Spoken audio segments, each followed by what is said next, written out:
Dobro, nastavit ću da jedem svoju žvaku. Sklonit ću Huba Bubu odavde. I skupit ću zajedno sve okrugle žvake. Odlično. A sad ću ih razvaljati.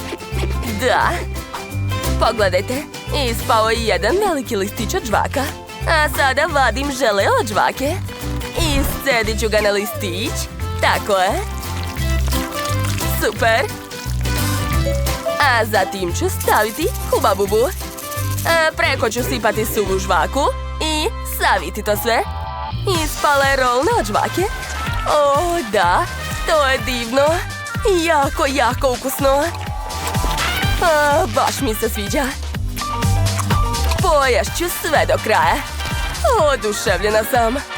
A sad mi gledajte balon. Biće baš veliki. Pazi! Eto, ja sam rekla. Jao. Izvini, Melisa.